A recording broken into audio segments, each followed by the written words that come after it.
بسم اللہ الرحمن الرحیم۔ السلام علیکم۔ On line Quran scholar channel میں آپ کو خوش آمدید کہتے ہیں۔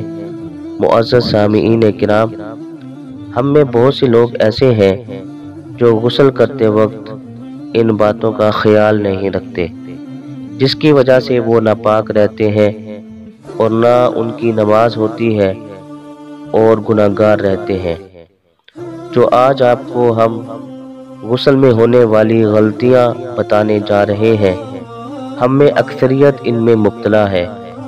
ان غلطیوں کو سماعت فرما کر دور کریں اور غسل سنت کے مطابق ادا کرتے ہوئے پاکی حاصل کریں اور گناہگار ہونے سے بچیں۔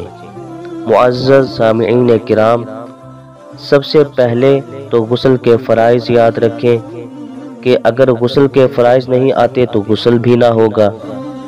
پہلا فرض کلی کرنا، یعنی 3 دفعہ غرارے ضروری ہے۔ بعض لوگ منہ میں پانی ڈالتے ہیں لیکن غرارہ نہیں کرتے، تو غرارہ کرنا ضروری ہے۔ دوسرا فرض ناک میں پانی چڑھانا نرم ہڈی تک۔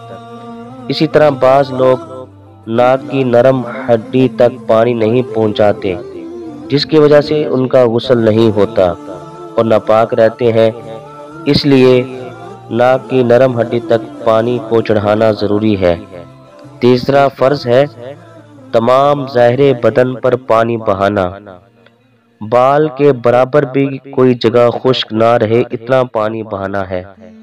اگر بال کے برابر بھی کوئی جگہ خشک رہ گئی تو غسل نہ ہوگا۔ معزز سامعین، ہماری بہت سی بہنیں کو ناخن رکھنے کا بہت شوق ہوتا ہے، اور آج کل عموماً مردوں میں بھی یہ فیشن چل پڑا ہے۔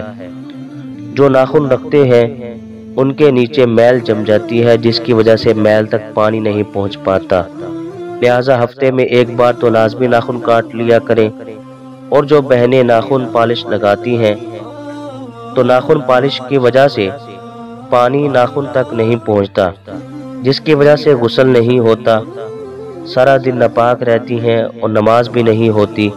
اس لیے غسل اور وضو سے پہلے نیل پالش کو دور کر لیا کریں۔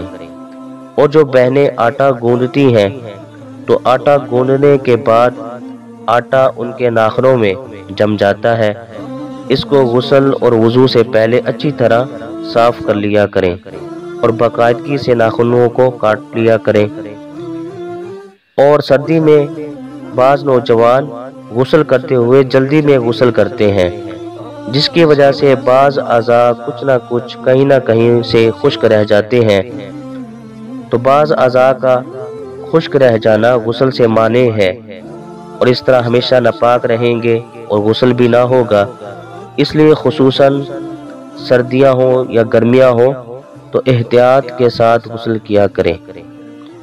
غسل میں کے جو فرائض ہیں ان کو لازمی یاد رکھیں۔ غسل کو سنت کے مطابق کریں کہ غسل اور وضو یعنی طہارت حاصل کرنا نماز کے لیے شرط ہے۔ سنت کے مطابق غسل کریں۔ اللہ عز و جل ہم سب کو عمل کی توفیق عطا فرمائے۔